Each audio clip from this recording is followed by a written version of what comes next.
Welcome to Warehouse 15, where gold medals hang beside hard troops with a roar. The crowd fades and the real stories begin. Join Perez, Moreno, and Jennings, three legends who aren't afraid to push past the finish line. A polite conversation, get ready. Feelings will get hurt, but the truth.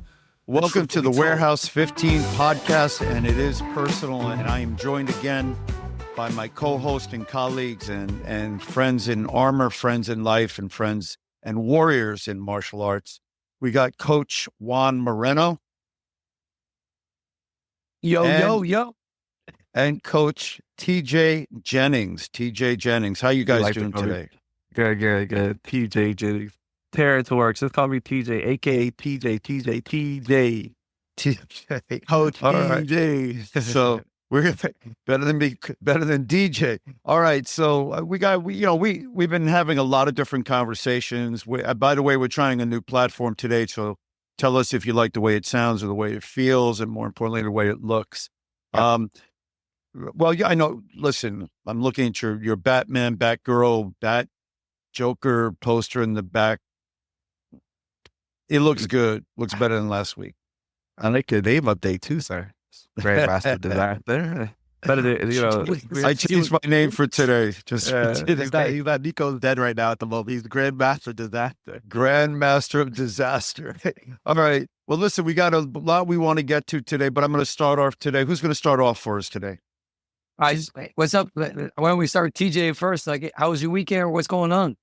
It was good. I went down to a quick update. I got a movie update for you too. Matter of fact, I went down to DMV Open.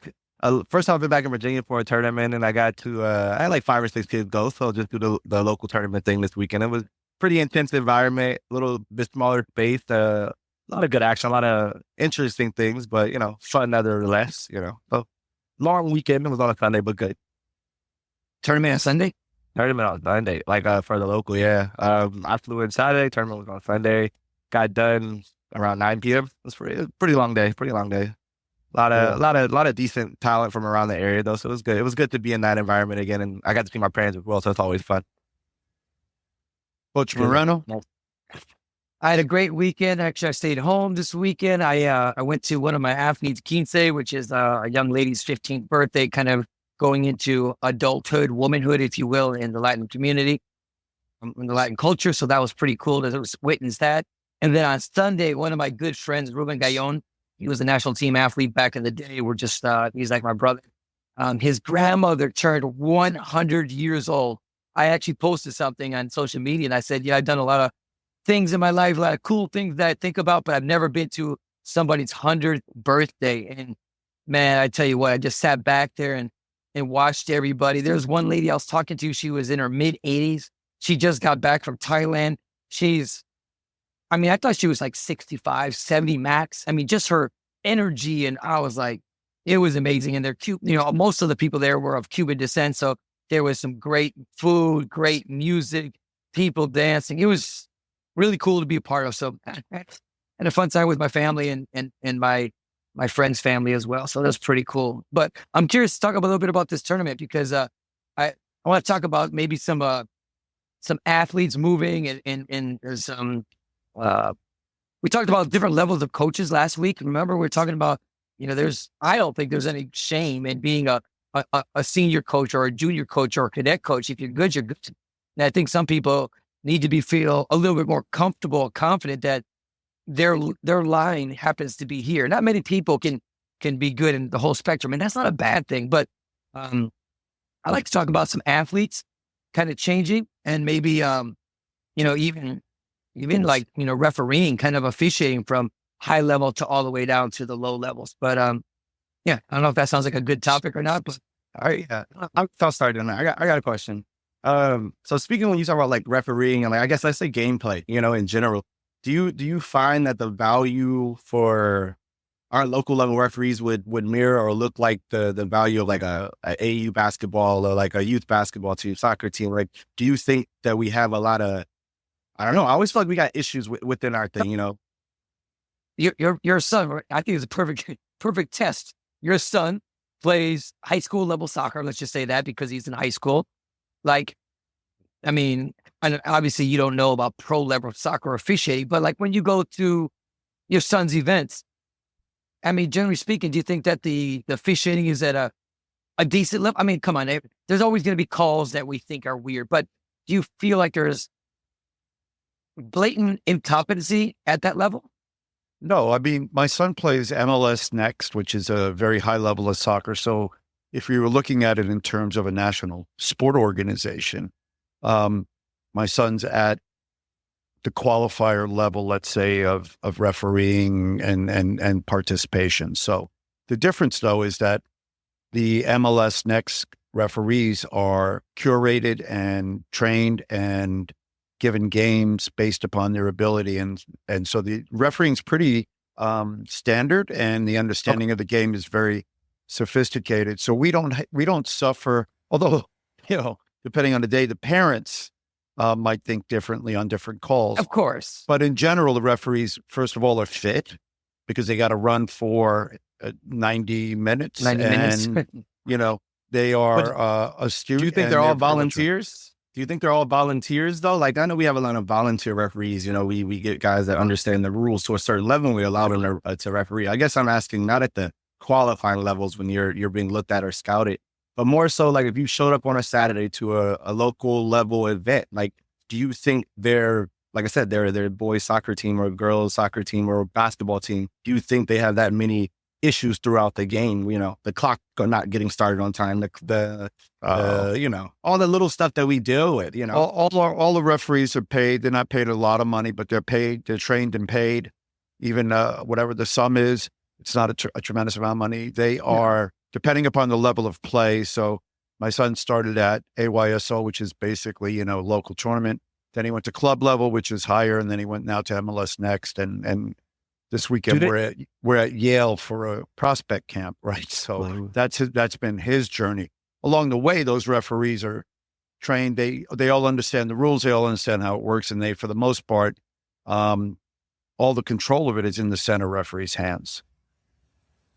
No, for me, listen, TJ, I would sit there and, listen, I've been to, I'm going to say low level, young level, like wrestling tournaments and jiu-jitsu tournaments, and for sure, baseball, basketball, soccer, my whole life.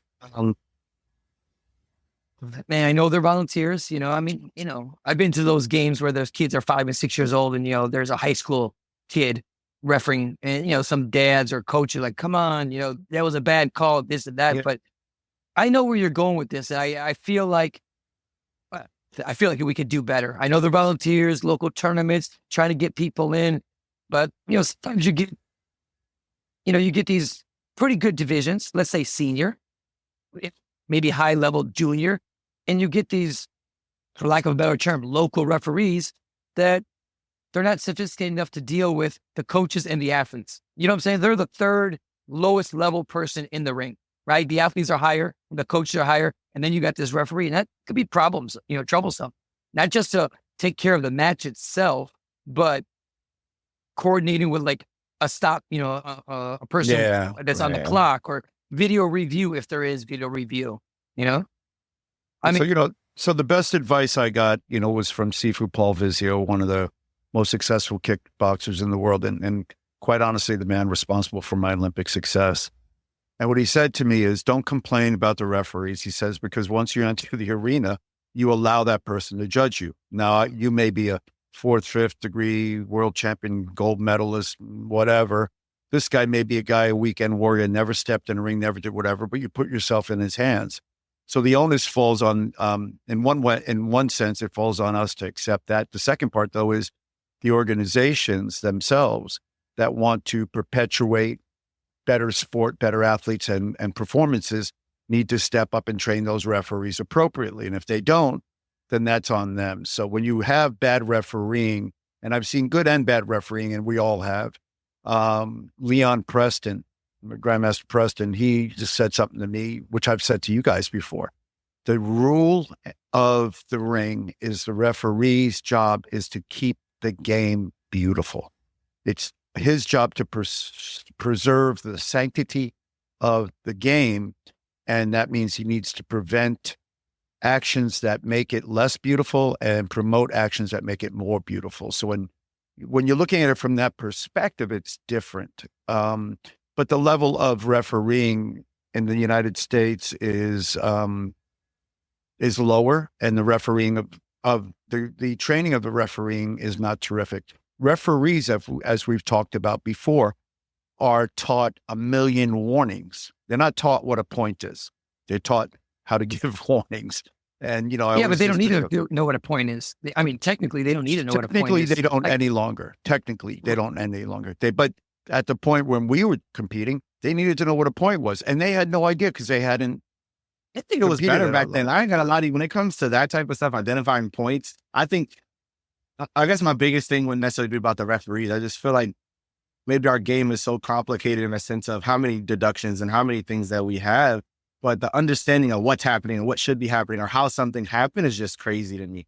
Like you're watching matches and you see things like it's hard to even explain. They press the wrong. Someone tries to spin and fall. They don't score the spin, but a point goes up and it's a punch point. And you're trying to explain this to them like that's not what happened, and they're telling you it's a legitimate punch, and it's like it couldn't have been. Like, well, they don't understand the game, and the reason they don't understand the game, and this has been forever in refereeing, they didn't do the game. So an athlete's perspective and a coach's perspective and a referee's perspective are different depending upon the experience of the referee. And we talked about this, Coach Moreno and I, when we were running the program for one of the national governing bodies. We wanted to get the referees, the athletes, and the coaches in one room so they could work together to get a common understanding of what occurs. You can't, and this is truth, back in the old days when you were scoring it on paper and punches and buttons, you couldn't score it.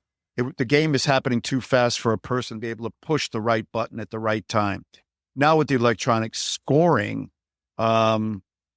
it's better and worse for different reasons, but at least it can score what they think the game is, but not the technique aspect of it. So go ahead, Coach.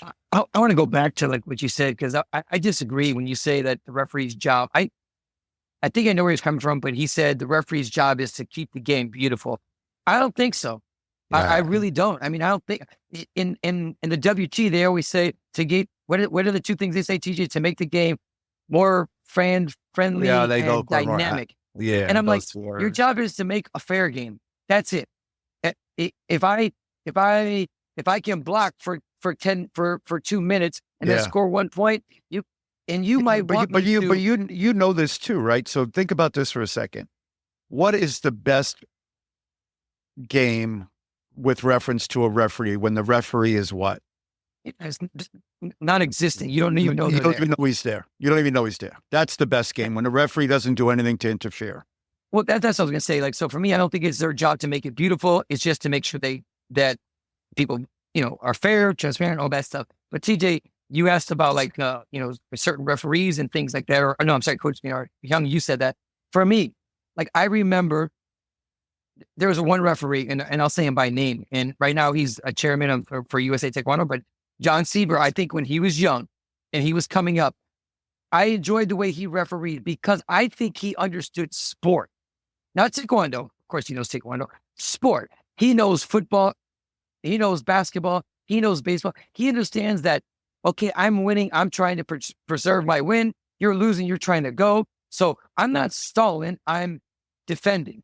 He's not pushing. He's trying to create. Like, do you understand what I'm saying? I think good referees understand what fighters are trying to do.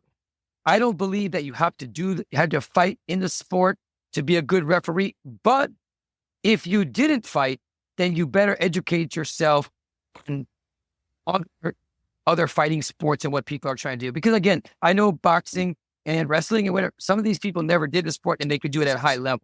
I think there's some good referees that never actually fought at a high level that could be good referees. But there's probably a lot more that haven't fought and are not so good. So John Halloway was one of my favorites back in the day when I was young coming up. And John Sieber, like I said, I just closed my eyes and I remember thinking, this guy knows what each dude is trying to do, each gal is trying to do, and he's within the rules, he's letting them do it. And then if it got out of control, hey, then I got to pop you with a deduction. Yeah, I think that's, again, maybe I hate using the word higher quality or better understanding, but I did a lot, obviously, just like you guys, I did a lot of local tournaments when I was growing up, a lot of small ones. And for us in our area, I had also Master Bernard Robinson as well as one of the referees there. I feel like all the calls definitely didn't go my way. They definitely didn't fall in the direction I'm like, maybe this was it. But I feel like I could understand where his call came from. And I guess that's more important for me as a coach now than as an athlete. As an athlete, everything's against you. Like, no, that wasn't it. Fine, you can believe that. But as a coach, you're sitting in a chair and you're trying to understand, how we got here, what the situation is. I don't think the referees they're not the ones at the lower levels of the game, maybe. Or the volunteers, or I don't know. I would What about appreciate it. this? What about people taking responsibility? Listen, I know we're volunteers. That's a big one. I know we're volunteers, but you know what? If you're a coach and I'll use a good word, you mess up, you get sanctioned. Well, some people get sanctioned. Yeah, right. Some people can say whatever they want and they didn't get sanctioned, but that's another story for another time. A coach, I said that. If an athlete does crazy, you get sanctioned. If a referee blatantly messes up, knowingly or unknowingly, if they mess up, what happens? Like, I mean, I hear, they got sanctioned for a tournament. Stop. They're back at the next one. Matter of fact, sometimes they get elevated. But that's a tough one for me.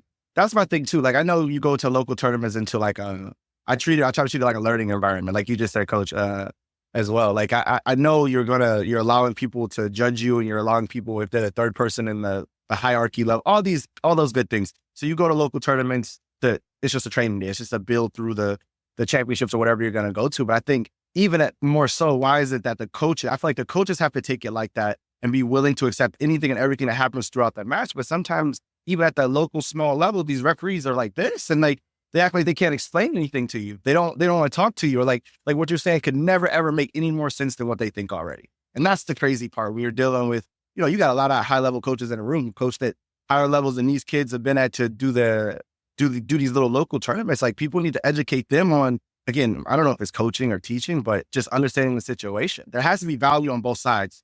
I got a question for you, Young. So again, because I love to talk to you now because you're really entering into, sports, some mainstream sports, obviously baseball, basketball, football, soccer, they're mainstream sports in America. So you're seeing it. So my question for you is, like, why, and I understand we're a martial art, but why?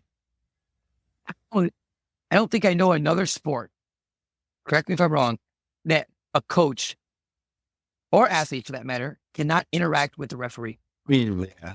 Or it's like bad. It's viewed as bad. Yeah. So the problem, here's the problem. Yeah.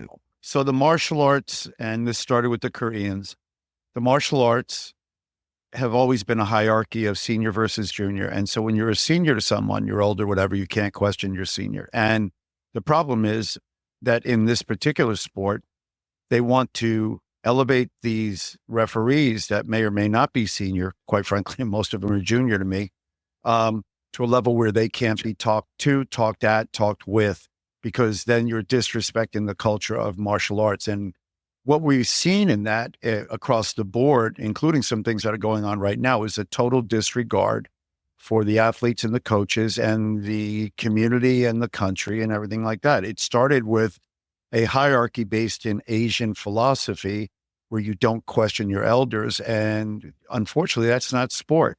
That's maybe martial art, and you can accept it as such, but it's not sport. And that is the cause of that problem. In other sports like soccer, for example, maybe they go over the top, right? You'll see athletes and coaches and then the ref will warn them, stop, enough. And if they don't stop, then he'll get a card to get thrown out of the game. But the coaches and refs are human, and they need to understand that they do make mistakes. And you'll see, we all see that where they compensate for their mistakes. But this is one of the things that happens organizationally and culture-wise. It's one of the bad transfers that we've gotten. There's a lot of great transfers we've gotten of the culture and maybe some cultural appropriation, but the nationalism that resulted in this has not been great for us as a sport. The referees in a sport, and I'll say this because I've always said it, in a sport that teaches life skills and tenets of respect, humility, honesty, there's certainly a lot of that missing from the sport in terms of leadership and refereeing, right? So you see referees all the time. One of the reasons we find ourselves with electronic chest protectors is referees cheated, not made mistakes. They cheated. They cheated on behalf of countries, on behalf of schools. And you and I trying to get out of this country when we were young, we couldn't get out of this country. And why? Yeah. We had to beat not only the opponent in front of us, not his coach, we had to beat the system where we were not from a particular school, we were not a particular ethnicity, we're not particular whatever. And that's a very, that's a scarlet letter for our sport that continues.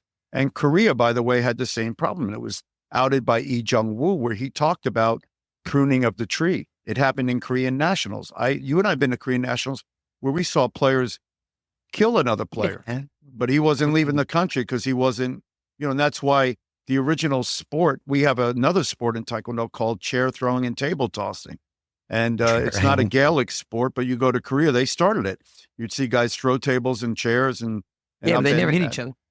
No, it's a pushing. Listen, that being said, Go ahead. go ahead. I'm sorry, T. I was just saying, I'm not talking, I understand at those levels. I'm not even talking about like the qualifying levels or even like the state level and all that stuff like that. I guess maybe I'm overshooting and maybe I'm going local tournaments to be a little bit different when I was younger, or like the understanding of the game, even there's always extraordinary referees. There's always new referees. I don't think it's a good or bad. I think it's an experience thing, but I just find it's that one-sidedness that you were just talking about. And I think I try to find myself to be respectful. I try to start off with, try to be respectful, understand the situation that we're in. And it never fans out that way. It's almost because they won't let you get offended, TJ. And I'm not saying you, people get offended when you actually have a legitimate question. And that's all you're trying to ask. Or you're trying, please explain this to me. And you're not even you're not even throwing your weight around. Hey, I'm an Olympic athlete. I'm an Olympic coach. You're just saying and then you're like, it's not even that. Or the best one is like, when you say something to one of them and it's just like this. Oh, they don't even know. Listen, my kids want to go to the Stanford event. They have a Stanford scrimmage here. And then they have, Stanford, which obviously needs money, right? But the Stanford Taekwondo program, which is, the bastard stepchild of Ken Min and his group of ne'er-do-wells. They create these events, and the kids all want to go to the Stanford event because it's Stanford, right? They don't realize that it's, who cares? But they get these referees in Stanford that are all Stanford students. And every time we went, it was horrible refereeing, terrible. So God forbid you say something to a ref. So I go up to this ref and I go, that's not the rule. And the ref kind of gives me a hard time. At that point, I'm going to put down my massive foot of, actually I'm correct and you don't know what you're talking about. And so we got to a point with the Stanford event. I don't send my people. Why? Because refereeing is terrible. And why? In part because they were taught that culture from Ken Min, where they can't be questioned and they understand the rules. And so what I do, I vote with my dollars. I don't send my kids to events where they can't referee. I don't send my kids to events where there's a hierarchy that prevents people from getting fair treatment to whatever degree. And that's the only thing we can do. And that's what I encourage people to do. If you have bad refereeing, don't go. Just don't go. Don't send your people. Now, the understanding, if you don't have enough refereeing, they're going to put 14-year-old kids, hopefully in with the 5-year-olds. That's a problem. I think that's a problem. But so I'm talking about tournaments, referees and stuff like that. What do you think about, there's something here domestically that I think is a little strange, that they're allowing people that are qualified in one category to go up to another category. I mean, see, again, historically, they've never done that. I mean, if you qualify in welter, you fight in welter. You qualify in light, you fight in light. This up and down and stuff like that, I think I don't really understand the rationale, but I think and I know people have said, but they're juniors and they grow. Again, then wait a year. I mean, it is what it is. Are we talking about juniors or seniors? Sorry. What are you talking about? To be honest, I'm talking about anybody. I mean, it is what it is, but let's just say for seniors, because really what I want to get to, that's just kind of a side. I want to get to that. There's some big names moving categories, and I wanted to know what you think their potential is when they change categories. But first, the change of the weight categories, let's say on senior level, let's keep it easy. Yeah. I don't know. Like I think from what I understand, it was because of the start of the quad or something like that. Some explanation that for me honestly still doesn't make sense since we started the whole rest of the year doing things a certain way. I think that's the important thing for me as a coach or as having been a high level athlete. I think we had a few more answers. Things don't change so radically that you're like, okay, now this is a go. Now this is a go. Now that's a go. Making a national team in the United States historically always, when I was competing, was a hard thing to do. it was a hard thing to do. And I think what made it even feasible for me to get there was at least the rule structure was the same. Like there were very few random changes and surprises that just flipped the script on a lot of things. You know what I mean? Maybe I think you have different people with different goals. I think the organization in itself has a goal, whatever they're trying to do, and that's cool and all. But like, I think you gotta. For me, I don't like it. And again, I come from a generation where I was at nationals, and I get the team charge, and there was 2 or 3 wild cards there. But honestly, it happened, and I can get it. And it was almost the way it was written. It was justified that it could happen this way. And again, maybe did I like it? No, I didn't, because these are guys. But you knew. At least you knew. I knew, and now it's a little bit, for me, from a coaching standpoint, it's a little bit weird. Because I mean, if you're not being strategical about the matches you're going to fight at team trials, then you're not really coaching. You're just hoping for it to happen. So I don't like it at all. Not one bit. Not one bit. What do you think about changing like that? Like we had it happened to me on one particular occasion, and the individual's passed away, so I won't mention his name. And it was based on a relationship he had with the national team coach and his family had. And but it wasn't correct. It wasn't correct. Years later, we became friends. But during that period of time, what I did, my solution, because I was capable of it, he was a welterweight. They just moved him up. He had no record in middle, barely had a record in welter because he couldn't beat Jay Warwick, and moved up to my division. And I punished him. I punished him and sent him home, like on 2 occasions. It was the 87 Pan Am team trials. And I made sure it was very visible. I mean, back then, when matches were won 1 point, 2 points, I beat this individual 7-0, and then just punished him, and then looked over at the individual that was responsible. So I don't think it's correct. I think you got to earn your way, and people do this all the time. If you want to be in a particular weight division and you want to carry your record with you, you can't. You got to go in and make your own record. If you want to qualify, go and qualify, step up and qualify. Now, in most situations, it proves out. So let's say you you're a welter and you move up to middle, or you move down to light. And the last time we had a big one was the first time they combined all the weight divisions. So that would have been 92, right? 92, when they combined all the divisions. The lightweights all moved. I mean, the welterweights moved and the no, they didn't combine the divisions. That was just the divisions that we were allotted. Yeah, but you had to move, right? So if you went and they qualified. So if you remember, all those guys qualified. None of them got gifted in. Like lightweight was. They had to qualify. No, what I'm saying is, there was still 8 weight categories. Dude, what's up with all those tattoos? Go put your arms again there. What the hell? What the holy jeez? This guy. Hey man, come on. Look at that bad boy. He's not moving. He's not moving his shirt. So you know what that means. Okay. No, but let's take this right off. Calm down. Calm down. No, but I know we don't have a lot of time. Let's just maybe touch a little bit on the weight categories, because there's a lot of Olympians, CJ, in 58. So, for example, Vicente Yunta from Spain, Jun Jung are moving up to featherweight. The Olympic silver and gold medalists are moving from 68 to 80. There's a couple 80s moving to heavy. Like, what do you think? Pick a division. Let's talk about real fast. I mean, I think it's kind of for me, it's really exciting. But I think good is good. I think if you're good, you're good. I guess, do you think and again, I haven't really looked at it across the board, but do you think that the weight classes are normalizing in size again? Are we going back towards like a more athletic welterweight as opposed to a taller, linkier welterweight, and those welterweights are going up to heavyweight? Do you think that has anything to do with it at all? As far as like the switching, just from a weight standpoint first. Yeah, I just think some people grew out of the divisions. I think some of the guys that were in there were kind of young, and they just kind of grew, whether they were 68 going to 80 or 80 going up. But listen, I still think it helps to be pretty good size, good leg length. But you're finding there's a new 58 guy from Korea. This is a short little dude. This guy can fight. I mean, this guy can fight. The 80 Korean guy, same thing. But I'm really curious to see Rashidov, the 2-time defending Olympic gold medalist in 68 from Uzbekistan, going to 80. And I'm going to call it, I don't think none of those dudes want to see him. The dude's tall. He's going to be stronger. He's 80 tall? He's 80 tall. He's not Simone 80 tall. He's taller than CJ. He's So taller about- than Henrique from Brazil, or Okay, as okay. tall, and he's longer. Listen, I think he's going to be good. I think the silver medalist Zaid from Jordan will have a little harder time because he's a little undersized. But I mean, historically, people that move up don't do as well. But I think there's going to be some interesting dudes. And who else? Who else went from? You said middle to heavy. I mean, excuse me, welter to heavy. Thala from Jordan, he also went up. They have a hard time. Who else went? Someone else just went up. I mean, when Cisse went from welter to heavy, he had a significant impact with his speed. Oh, the Norway guy, he went from 80 to heavyweight. He only I like that 80. for him. Yeah, I like that for him. Yeah, me too.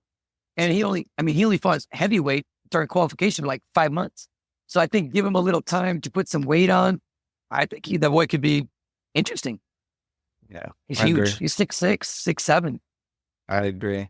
I think Big I guy. think for me, I'm more 3 times to do it in two different divisions will be interesting. That'll be the first time, right? From if he runs it back again at 80, he's got to be the GOAT. He's got to be the cars. He's got to be the talk, Yep. right?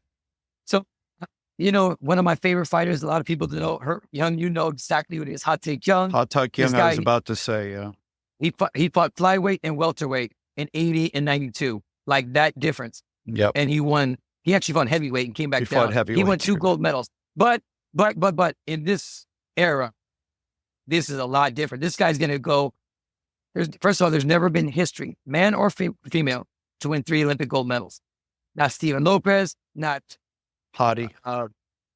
Hadi got 2 golds. Hati Kung got 2 golds. Wu Jin from China, 2 gold. Another Chinese welterweight, 2 golds. My mind's like I should be better at this right now. But anyway, Steven Lopez, like nobody. Benny Pack has 2. 2 golds. Yeah. 2 golds. Yeah, So- I don't know. But I mean, hands out for sure. If he runs it back in 80 and wins the whole game, he's got to be the GOAT. I don't think we have that conversation no more. Let me put the under in right now, boy. Could be my retirement. It's got to be. It's going to be a tough one. I think it's going to be tough though. I think, again, I think his size was important at 68 still too. You know what I mean? And like coming into, I would say you said a medium to normal size, maybe about the same size. I think we'll see with the longer players if you can still be dynamic and long with them and push them back. But definitely excited to see it. But when he fights 74, he runs the table. Easy. So I think I think he's going to, without having to lose weight, and listen, it's not going to be easy, but I think he's going to be just fine. I think he's that special dude, to be honest with you. And I also, Young, we talked about this, certain athletes, not trying to throw shade, they come along at the right time and they win at the right time. They miss some of these legends that are getting old. They miss some new guys that are coming up. And I think that welterweight division, it kind of cleared. So you got a bunch of younger athletes that aren't so dominant. And this guy is just the opposite. He's young. He's 22, 3. He won at 17 or 18, I think. I don't know what he was, but he's got to be under 25. So he's young, but he's got that swag. He's young. He's got that street cred. He's young. He's got that experience. So I don't know, man. I think he's going to be dangerous. I'm excited to see it. The GOAT will be and always will be and will never change for me, Jungkook Young. So I'm going to apologize to all of you. You could talk about all these new guys that are foot fencing, but the most, in my opinion, the legend will continue to be Jungkook Young. The guy for me, he's the man. Joe Rogan says, Right. Joe Rogan, I like what he talks about. He goes, when people throw around the greatest, he's like, you got to talk about the greatest in their era Correct. at that time and Correct. measure it. Because, Correct. and not when people go downhill, but like in their prime, who is the best? That's Michael Jordan. Mike Tyson, Michael Jordan. Don't talk to me about, I don't want to talk about the other guy. I don't want to mention his name in that basketball stuff. In soccer, Messi. You can go back. I'm asking you in the tough day. question. Sorry, I'm asking you the tough Yeah, question. yeah. The tough question. Here we go. But if you had to, maybe it's an answer for next week, but you had to choose your favorite current Olympic style fighter right now with the foot fencing, what you call the electronic era. If you had to pick one guy that stands out to you, like, I like him, because of this, he's like this or he's like this, and what aspects about him carry over from like the old school taekwondo to new school? I want to hear I want to hear your. He says foot dancing, foot fart, foot farting, K pooping. So let's be clear. It's not going to change because the president, if the KTA had elected Kim Se-hyuk, the KTA is what wags the WT's tail. So the KTA would have created a style under. But they didn't elect him yet, did they? They did, and Yang Jin-ban won, and he's the genius. He's the genius that came up with this style of fighting. So I was hoping Kim Se-hyuk won because then it would have changed. So the foot farting, K pooping, foot fencing. Well, dancing. who's your favorite though? Who's your favorite? Don't dodge my question. I got to be honest. I got to be honest that I don't watch it. So for me, I do have one, but it's not. You're not going to like the answer. Aaron Cook.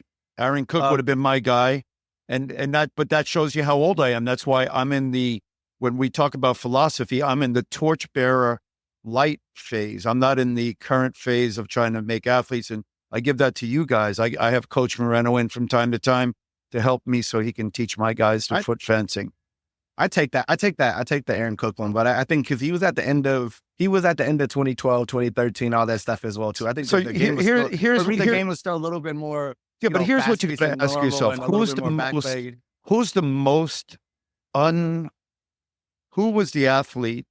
And this is a good question. Who was the athlete that had the most potential, and you watched him and you went, "Wow," and then didn't have the best result? Like, I'm always amazed at that question. Like in the United States, Clay Barber, right? I look at Clay Barber. I look at James Viasana.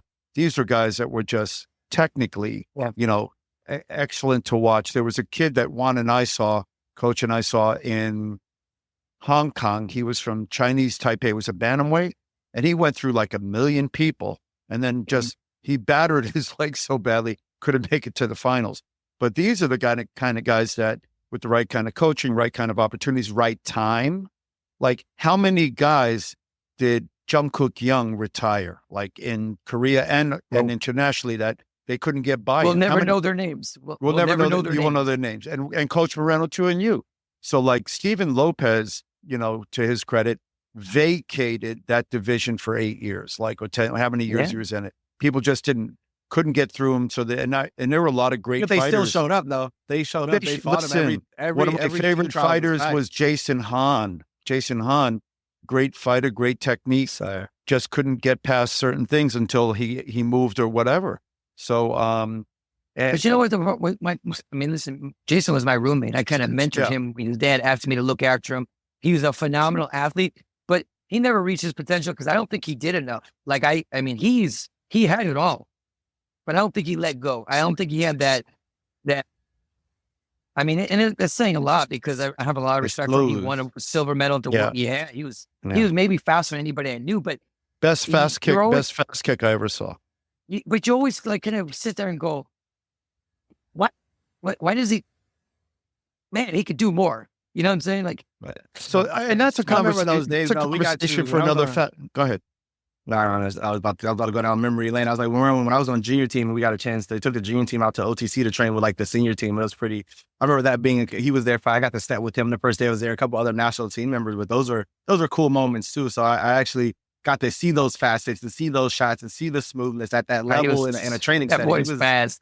Yeah, he was different. Fast. Yeah, he was different. Listen, and Coach, you say something that really matters, and the question is, we all know these guys, the best fighter in the dojang, best fighter in the national, best whatever.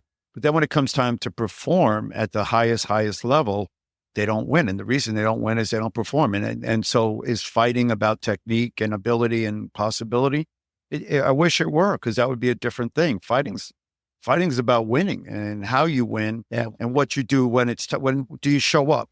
Right? Do you show up? Do you guys think winning has a different meaning than it did before? I mean, like, and I'll be honest with you. I know you made a couple comments before, and Coach Moreno, we went to the Olympic Games to get a gold medal. We went to win the whole thing. There was no question about wanting to win the whole thing, and it didn't work out. We ended up, with the third place medal there, and obviously super proud because we put a lot of work into the process of it. But I think now with the are you willing to say, like, with the continued points? Before it wasn't no points. Before you showed up and you could get a random bracket at the World Championships. There was nothing to protect you from whatever would happen. Maybe it was like you mentioned before, the pruning of the brackets, that you couldn't be protected from none of that. You had to be good on that day, no matter what.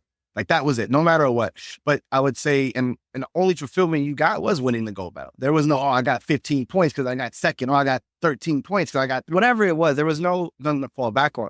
So when you use the word winning, are you considering, or do you see it as a part of it now that maybe third place is more important in a number of competitions that we compete in now?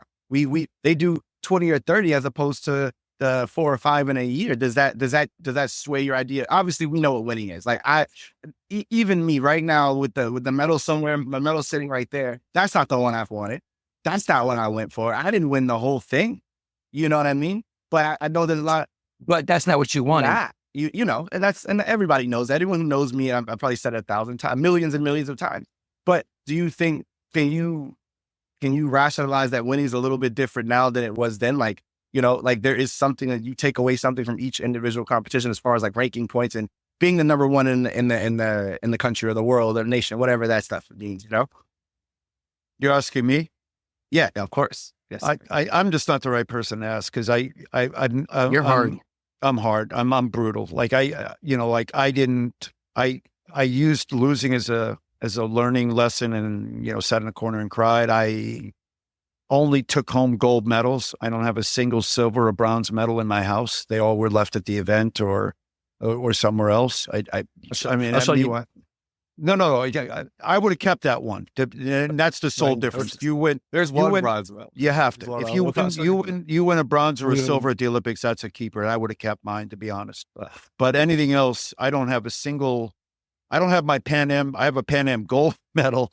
I don't have a Pan Am silver medal. I have a Pan Am silver medal. I don't know where it is. I think it's in Cuba still. So I didn't take it home. But that's my mentality because that's where I was. Now, I will say it's different. And I'll tell you this, I don't think that I could do what people have to do to get a bronze medal at the Olympics this day. Yeah, I couldn't fight through it. I wouldn't have the mindset to fight through a rep charge. I don't think I could, even if it meant points. You would have to. You would quit and go home? No, I know what you're saying. This is not how, that's not the DNA in you, but the DNA in you would make you get up and do it. Like you couldn't. You would somehow, some way. There's no way. I know what you're saying, but you would change. You would do a switch. TJ, I would say something. So I had a kid today. Ted said, "Man, I don't understand." He was talking about rush stop, that nobody fought him at the Olympics. Like everyone just stood there. He's like, "I don't understand. If you go to the Olympics, even if you fight the best person, you should go and you should fight. Like, what do you go there for?" And I just sat there and go, "This kid is awesome." Like, I love that he said that. But also, making the team is not as important anymore. You know why? Because these kids got too many. Any team. Well, the Olympic team is different. I'm going to say the national team. Let's just say national team. It's not as important. You know why? Because these kids, I'll go next week and fight in Cuba. Next week, I'll go fight in Paris. Next week, I'll fight in Italy. Next week, I'll fight in Korea. They know. When we were, you didn't have shit to do. Your ass stayed home for a whole freaking year. Quit. Yeah, well, I didn't cry. You didn't make the team. You didn't get out of the country. I mean, and here's the other thing, like now in this, and I mean this in defense of the athletes, it's impossible to peak. You can't peak for every event. Like I couldn't. I don't even understand how they do it. We used to fight. I fought every weekend when I was coming up. Every weekend we fought in a tournament. But once I got to a certain level, my coaches were like, "You don't fight every weekend. You fight in 3 events a year." Now. Yeah. But it's hard now. I don't even know how they do it, to be honest. That's another problem with the WT. Different topic for another day. But you guys are they're show ponies now, and they don't get a choice, you know. And you gotta, but you know, like and I said this to my wife about football the other day because they're complaining about this 49er guy that didn't get on the field. Right, an older cat didn't want to play. Shit, just walked on. Yeah. He forgot what his job was. His job, he's not an athlete, he's an entertainer. So you got to decide, are your athletes fighters or entertainers? If you're an entertainer, then you give it your best. You go, you fight to the last minute. You fight for the bronze medal. You do all that stuff. If you're an athlete, you do what they call in sports, stand on your business. If it's not in your best interest, you don't do it. Like if I'm an athlete and I got to fight 3 weeks from now and I got to fight a bronze medal match, and I don't need it, I don't fight it. It's a different thing. But I was always that guy that, I fought everybody. I fought when I didn't need to fight. I welcomed the guy to come in and have another beating if he wanted, right? If I didn't need the match, right? That was just my mentality. But I wasn't Patrice Remarque. I wasn't, we didn't mention this guy in the conversation, Jimmy Kim. Jimmy in his prime, I haven't seen a heavyweight.